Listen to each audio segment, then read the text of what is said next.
Okay, so welcome to the meeting of the new committee, the Venues and Communications Committee meeting of the new mayoral year on Wednesday the 9th of June at 1 p.m. The first order of business is to elect a chair for the mayoral year. Spit it out. Spit it out, yeah. So can I invite nominations for the post of chair? Chris? Councillor Wright? Councillor Wright. Yeah. I'll second that. Have we any other nominations? Does he want to do it? So, no other nominations, so as long as all the members are in approval. Yes, thank you. Yes. I invite Councillor Wright to take the chair, please. Come on down.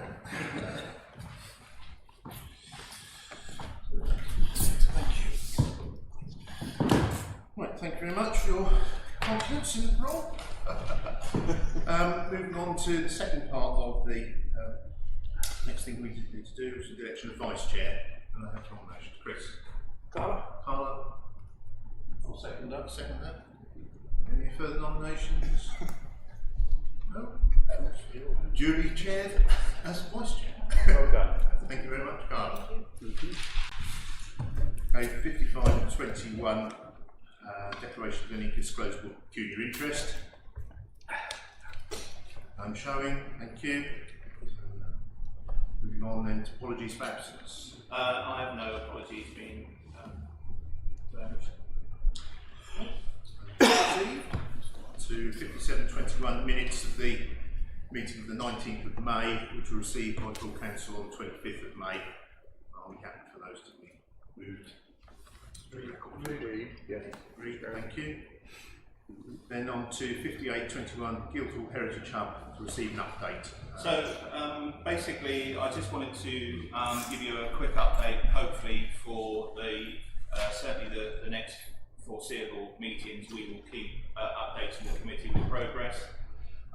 If you look at the external steps of the Guildhall, you may well think there has been very little progress since we appointed the new contractors, but much of the work, as I suggested at the last meeting 3 weeks ago, has been done off-site. All the stonework is being cut, and a good proportion of it has been prepared.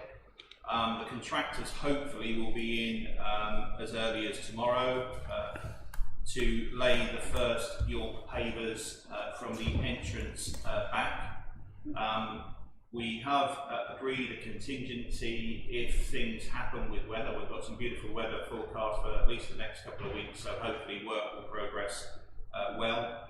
But if there is any issues, then we do have a small contingency that we would still open pretty much on time, because the plan is to lay the York pavers from the entrance down the ramp. So if we couldn't access the building by the steps, we would certainly access by the ramp and the entrance, which I think is the most optimal solution, because it then creates access for all from day one. So there is progress being made. So I'm pleased with the new contractors. The second point is that we have appointed the new Heritage and Events Officer, Katie Wright. I did allude to the appointment at the last meeting, but she hadn't officially started, so I didn't actually name her. She's in her second week now, and as suggested, she is hitting the ground running with lots of different activities and events already programmed in. So it looks very promising on that front. We've also spoken to a local photographer, because as this committee was keen to do was to have some professional photographs taken of the venues, so not just the Carnegie but of the Guildhall. And we're going to do it in 2 phases. So he's coming in to do some transitional photographs of the work before it's completely finished, and then coming back to do the almost dressed shots of how the venues will look, so we can market those venues going forward. So, so the photographer that we have engaged is Neil Coomber-Webb from Thetford Photography. So hopefully over the next week or so he will be coming in to do the first session of those photos. That's pretty much it at the moment. We are waiting in anticipation for the government's announcement on Monday. And if there is a delay, then unfortunately it will impact on our proposed opening of the week of the 21st. If it's a fortnight, we will unfortunately lose 2 weekends of events in the Carnegie, but it shouldn't impact too much on the Guildhall, because our reopening has always been geared to the middle of July since the appointment of the new contractors, and hopefully we'll still be able to manage that. So, unless councillors have got any questions, that's just a brief update. No questions. Just one from me, David. In terms of the tea room facility, if you do get the go ahead to open, are we ready to go from day one as a tea room, or have we got further things to do there? All the furniture is in the tea room.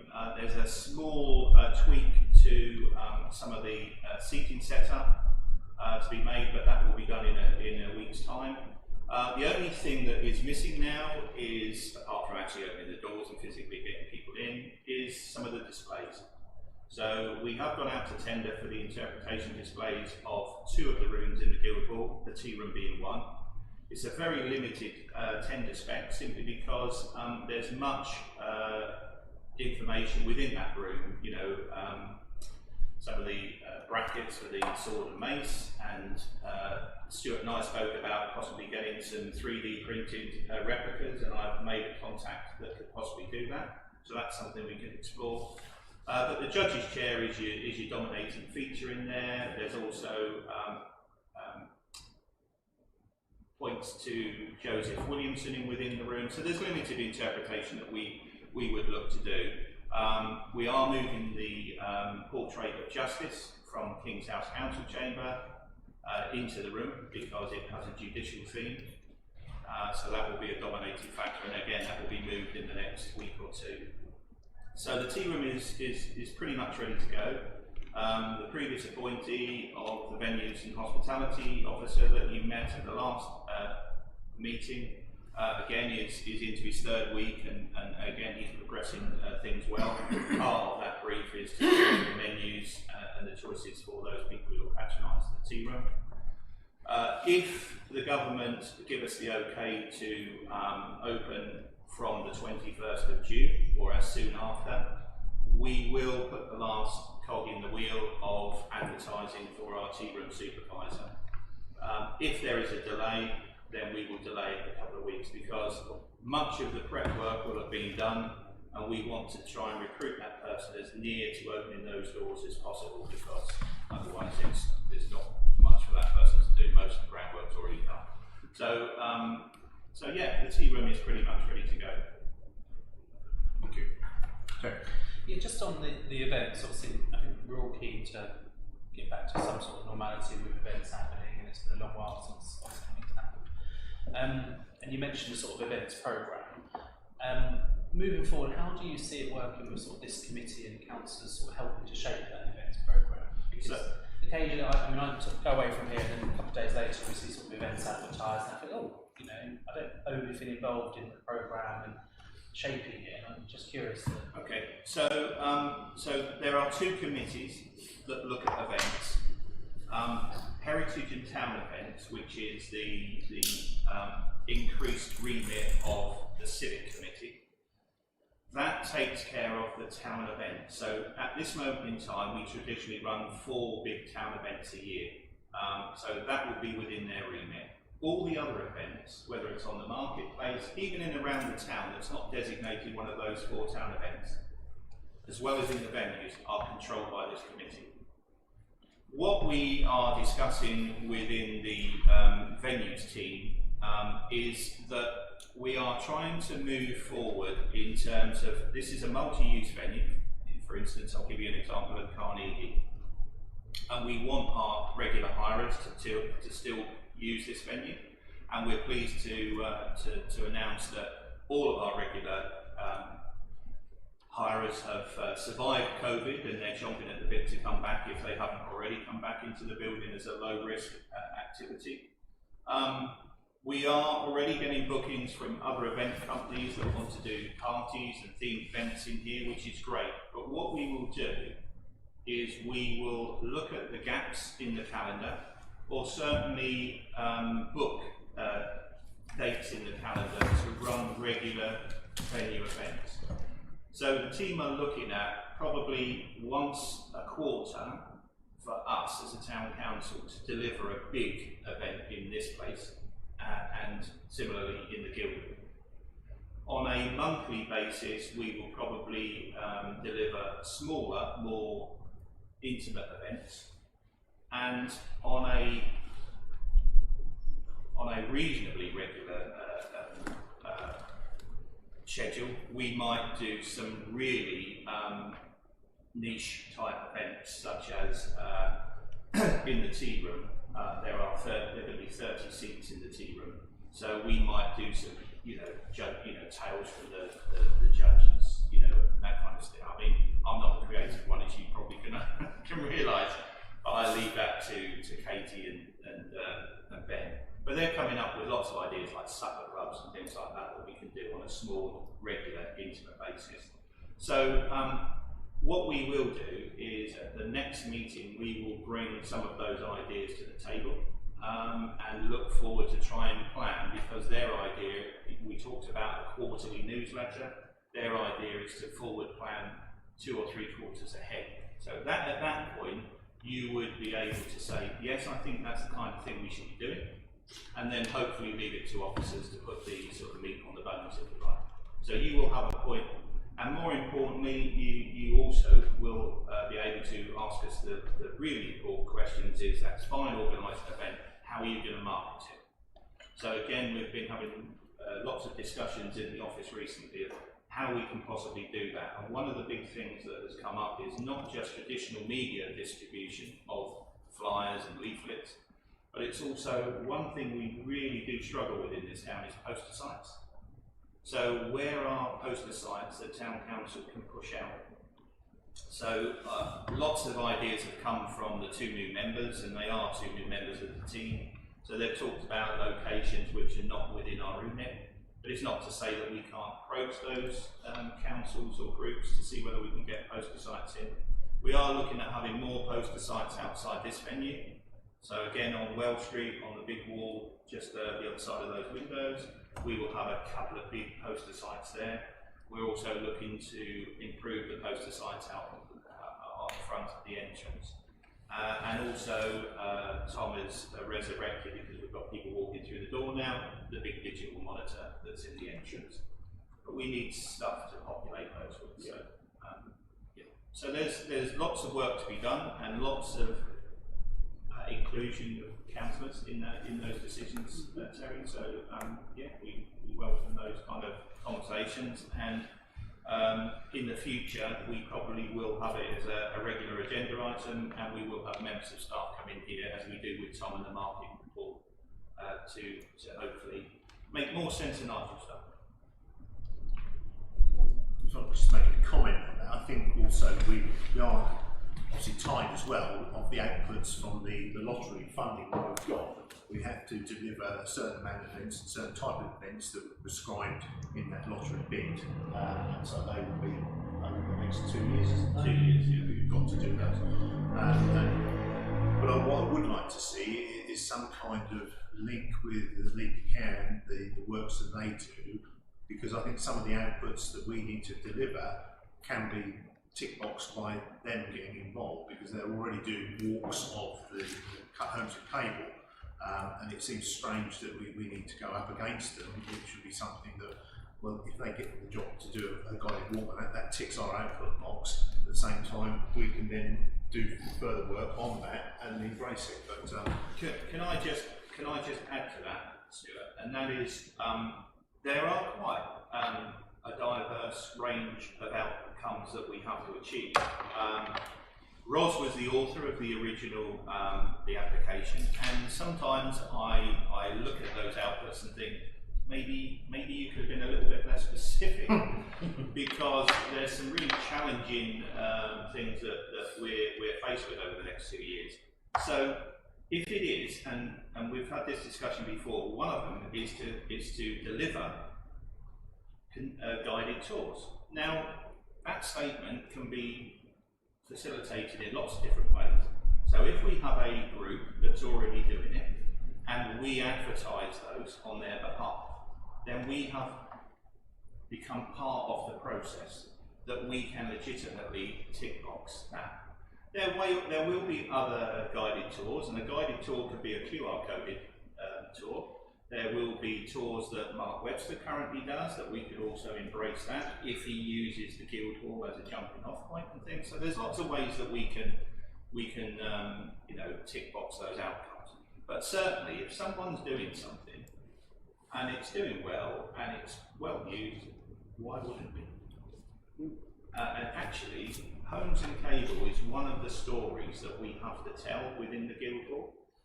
And for me, I don't think, and I don't mean to belittle BPN, I think we could add value to that tool, because if they could come into the tea room, which is going to have that connection and tells part of the story of Homes and Cable, that's where they were sentenced, that's going to add value to the tool. So we play a vital part to that, rather than not be a partner or not be a support to them, and they're standing outside a building and saying, well, somewhere in there they were sentenced.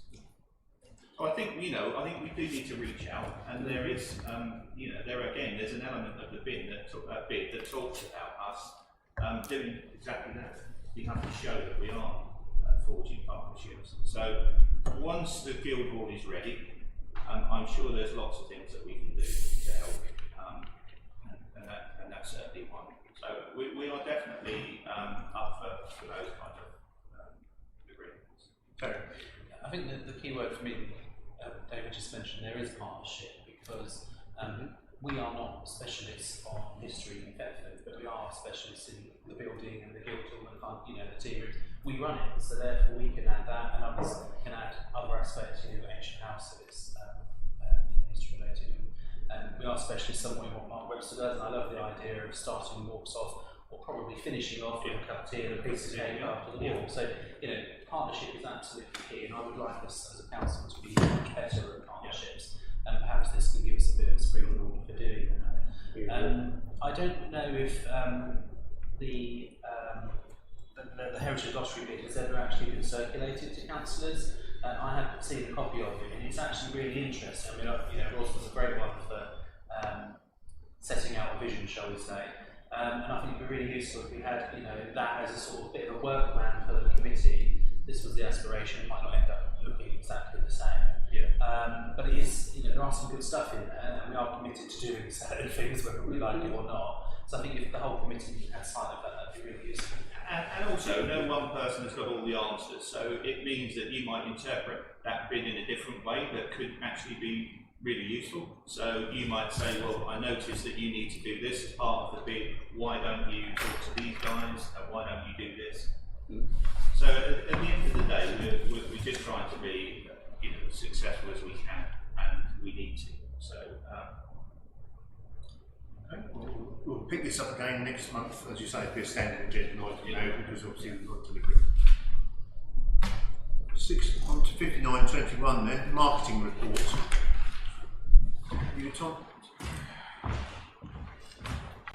Good afternoon, everyone.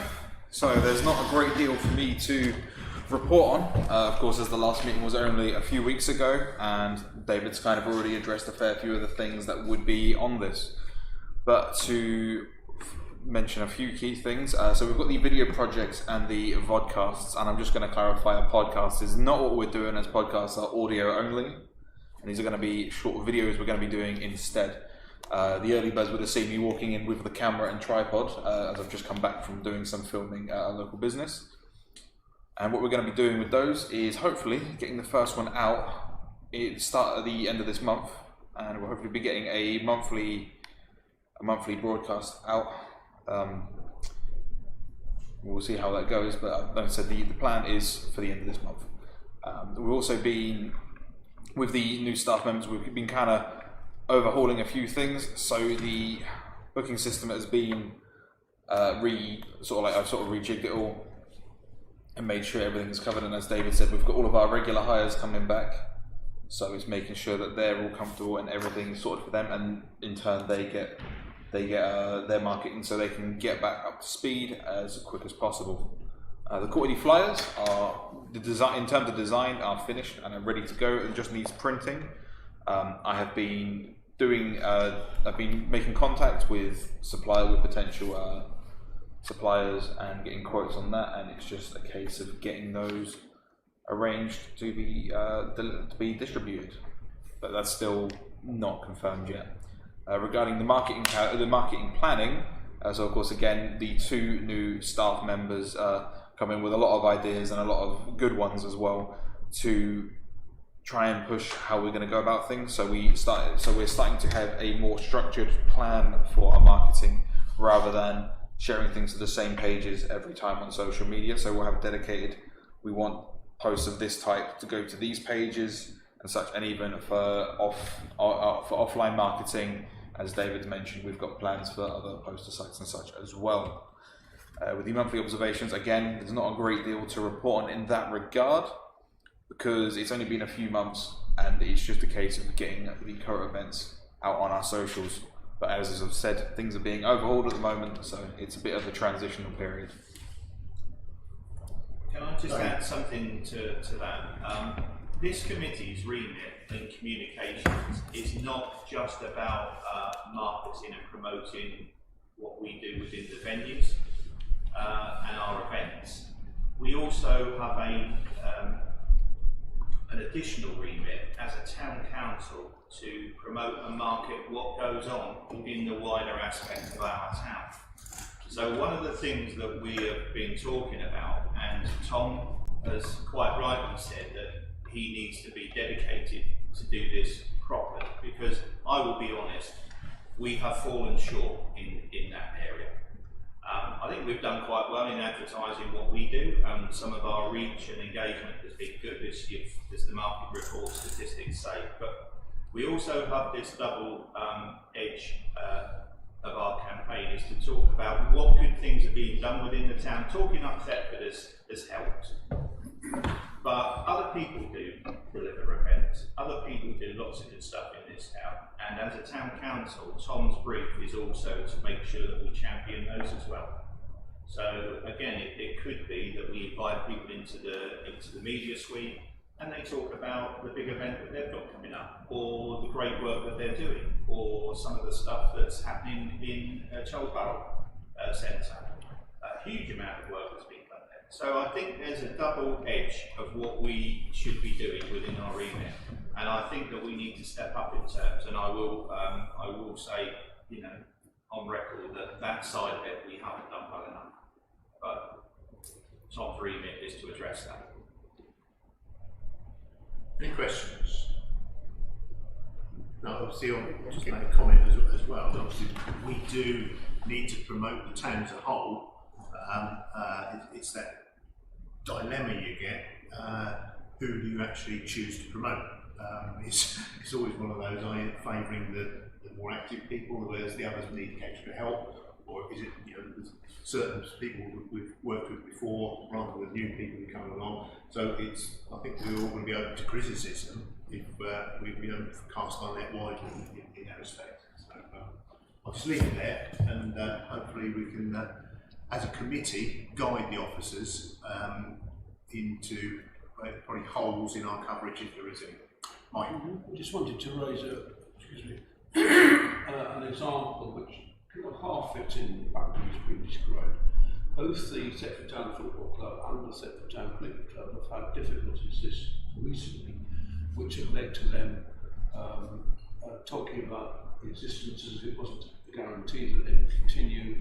Have had to make a particular fundraising activity on behalf of a particular problem, and I think it would be great if we could be lending our weight as a council to organisations like that that contribute to the well-being of everyone in the town.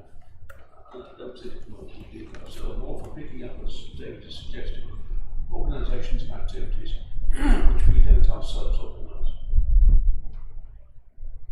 Just maybe we can come up with a guideline or a list of things that we're looking to engage with over the year, so that any councils then have an input saying, what about so and so? Yeah.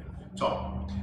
in that respect, I agree, and it is, we are, you know, I think we do need to support the town as a whole. So I would, if councils do have a case where there's, so for example, say the football club or something, having something like that, and it would be something that we as a council could support, I would be more than happy for, if a council is aware of this, because you will all have a stronger finger on the pulse of what's going on in the town than myself, for the most part, being councillors. So if you have a specific thing you would like me to go and do a feature on, or, you know, to cover for a pot for the podcast or something like that, by all means, I'd be more than welcome to have you email me, just so I can make contact with them myself and go from there. Because getting the content is the vital part. And so if we know where I have to go to get these things done, that would be very helpful. And then it would mean that you guys can see what you want to see as well, which I think would be beneficial. No further questions? No. We'll move on then to Marketplace Improvement 6021. Provide an update on the recent working group meeting. So last Wednesday, after the working group did meet. We hadn't had a meeting for a few weeks, so we just sort of tried to refocus our minds in exactly what we wanted to do. There are various different ideas that are coming out of the working group, so we just wanted to try and rationalise those thoughts into a stepped plan to see something actually happen. And what we agreed to do is to scale back some of our ideas in terms of how we install the electricity points on the Market Square on the Guildhall Street side. There was talk about putting heritage lampposts up with hook-up points in each of the bases. So technically what we're doing is to make it easy, get it in as quick as possible, is to put a feeder box in where the interpretation sign is on the Guildhall side, just at the base of there, and there will be 5 hook-up points in the box that can feed out into the stall holders, the event people that come to support our events in the future, or even for Remembrance Parade, you know, rather than have it down at the far end, you've got it as we did with the 100th year or the freedom of the town for R.F. Wellington, where the dais is in the centre of the market. If it makes it easier to do, then we can look to reconfigure some of our events. But that's something that we're going to get in fairly quickly as a first step. And I'm looking to refresh the quotes with the scaled down version at the moment. So hopefully we can move on fairly quickly with that. One of the other areas that we will do reasonably quickly, most of the councillors, Stuart being one of them, is really keen to see is some of those low bollards removed and replaced, because when we do have events, and the Remembrance is a classic example, that Market Square perimeter is absolutely heaving with people, which is great that they support an event like that. But when you've got lots of people in close proximity, a bollard that's only a foot and a half off the ground then becomes a trip hazard. And we have had a couple of people trip over when there have been, you know, the attention to a stall holder has sort of made it difficult for them to see it. So we will take out all those perimeter bollards. We're putting benches and bins and things. We're looking to put another bench in and move the bin slightly and put another bench in. So it does become an obstacle for people that might want to bump the curb and get onto the marketplace to park illegally. But it will make it a heck of a lot safer and a lot more aesthetic in terms of its appearance. So as a health and safety concern, they were the 2 biggest ones. We don't want to run leads right across the marketplace, and we want the low bollards to be taken out. And then future meetings will dictate where we go from there. The group is still very keen to keep the space as a designated pedestrian safe public realm, and it was suggested that the car parking lines are removed as we go forward. What we will do over the summer is to make sure that we hopefully deliver as much activity as we possibly can, which will strengthen that argument to create an event space rather than a car park. So that may be step 2. So I don't know whether you've got anything to add, Stuart? Yeah, just one thing, obviously Dennis didn't like, but the broken paving slabs is something that's very key, given that we've got them, to take out all the stuffed in tarmac and to have a bit more of a pleasant look aesthetic on there. And also what you do with the materials spilling out, possible planters and that, it can be delivered in short term as well to help that facility. Whilst I'm just talking, the other thing is the interaction with the British Legion problem. We talked about the things going in, but if there is problem with water ingress in those air vents, we hope that we can design something to stop water going through there. So just to pick up on that point, because it is a bit of a serious problem in terms of, so when the marketplace was re-tarmac, which must be 10 years ago now, it was actually in the remit of Brecon District Council, so they put all the new pavers in. What they did is they brought the level of the paver over a couple of air vents that unfortunately are within the RBL's premises. So over the years, I think water has just washed through. So in discussion with the architect, we will be bringing the ramp slightly away from the wall anyway because of those vents.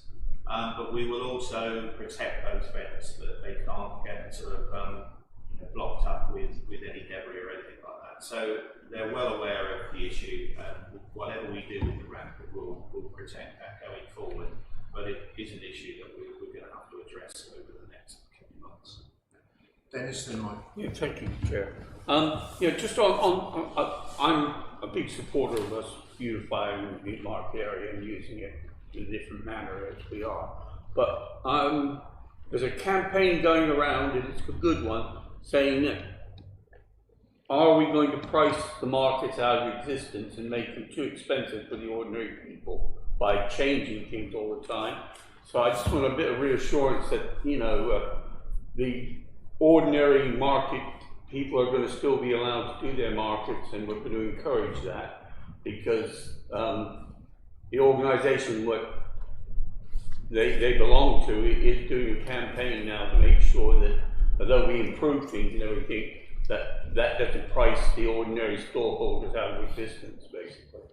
So are you talking about our traditional weekly store? Yes. Yeah. So one thing to say on that, as a public record, as a council, I've been here 8 years, and I would say in the 8 years I've been here, we've raised the market tolls possibly twice. Oh, very definitely.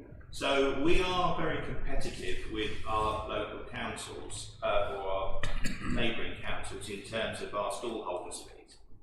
We do have within our terms of reference an annual review, and it's within your remit as councillors to make that decision, and that decision will be made at the next meeting in July, where we look at the venue hire and the market tolls, simply because September begins the budget setting for next year. So any review wouldn't come into effect until April 2022 anyway. My view is that there comes a point when you do have to review the tolls. I think we're reasonably cheap anyway, and what people don't understand is we provide a lot of support to our stallholders in terms of tables, chairs, gazebos and things like that, which we don't really factor into their tolls.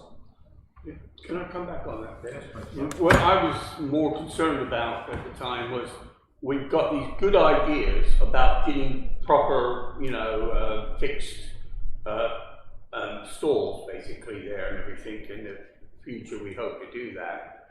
Again, there'll obviously be a cost to putting them up, so we need to recoup our costs.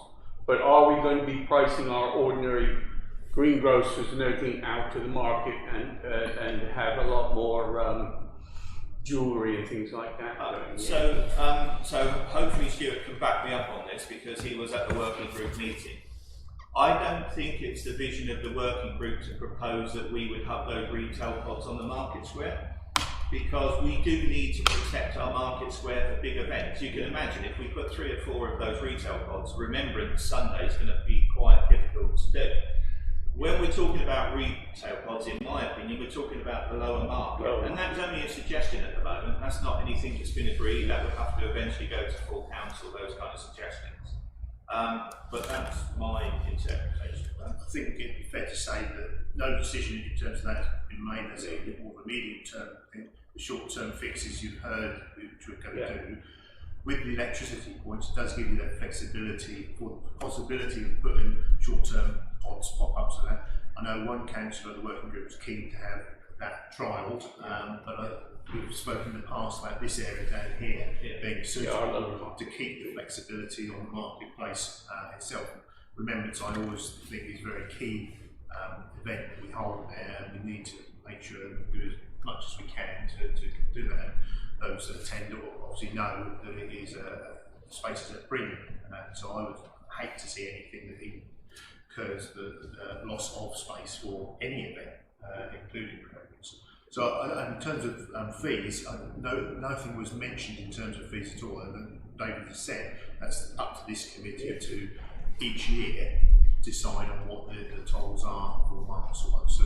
I don't think there's any hidden agenda that we're trying to jack rents up or anything like that. I didn't mean to imply there was a No, but I think, but thank you for your reassurance. For those that weren't present at that meeting, I think David summarised where we were. Just to also offer up another point, Dennis, in terms of weekly markets, because every weekly market, every outdoor market is struggling. Yeah.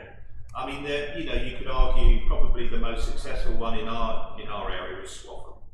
Outside Swaffham, we are struggling. Our Tuesday fruit and veg stall holder has left the trade. He's not operating as a market trader anymore. Oh, right. And unfortunately, he also traded at Brandon. So the good thing is we are now liaising with other towns, certainly who are not operating on the same market base as us. Brandon is one of them.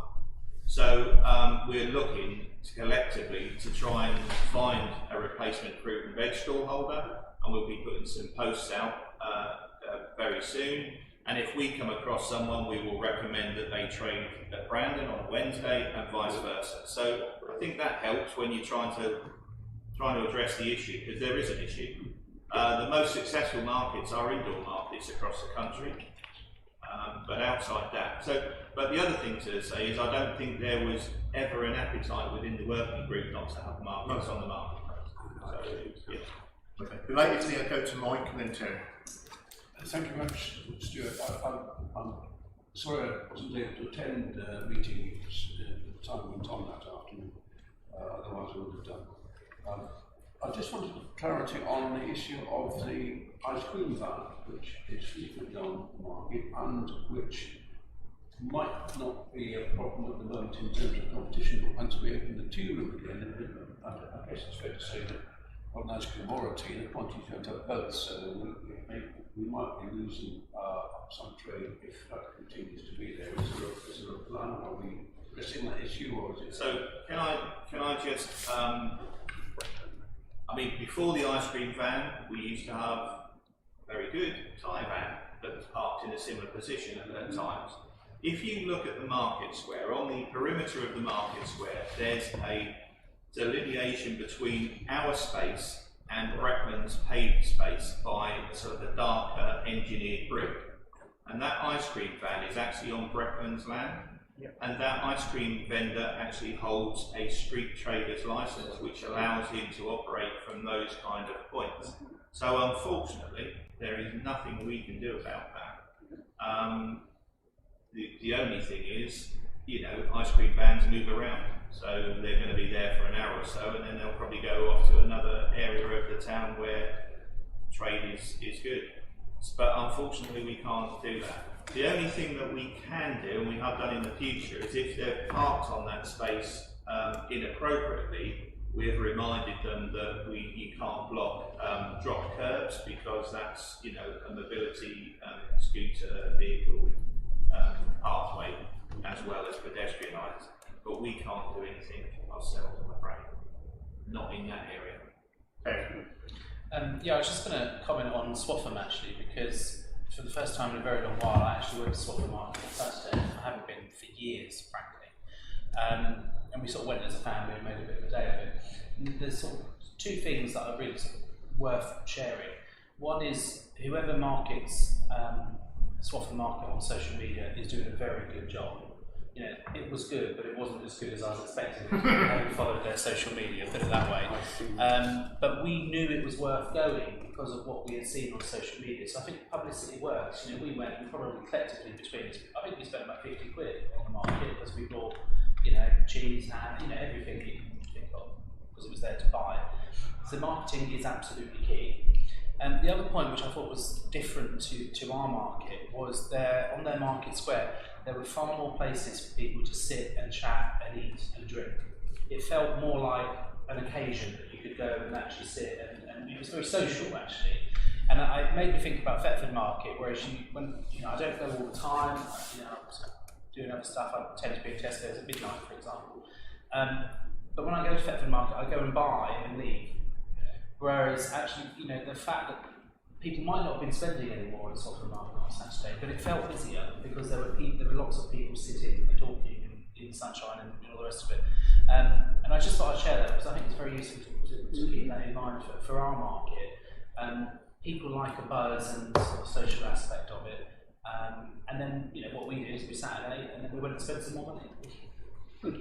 So I think that's a very pertinent point because we've got an ideal opportunity once the tea room opens to do this joint marketing of raising publicity about the tea room and the enhanced guild hall, but also saying why not come to the market and then have us sit down and have a cup of tea. So you're creating a critical mass of visitor attraction. But obviously until we get the tea room up and running, that's going to be difficult. But I think, you know, that's a very good angle to come from in the future. And I think the also the electric hookups on the Guildhall Street side will be the catalyst to try and reconfigure the market. At the moment, we're having to put traders in an area, and I know Chris has been concerned at times with what a distance the electric wires have to travel to enable our stallholders. But with other electric posts, we can get them in a certain area which allows those areas where people can come and socialise and sit. And also, you know, maybe have a bit of entertainment. Maybe, you know, I mean, maybe take the night market into a traditional market as well. So, although I did mention that to one of the traders once, and they weren't too keen on the music aspect of it, but you know, some people are. So I think that could be a catalyst for changing the structure of how we lay out the market. Yeah, I agree with some points.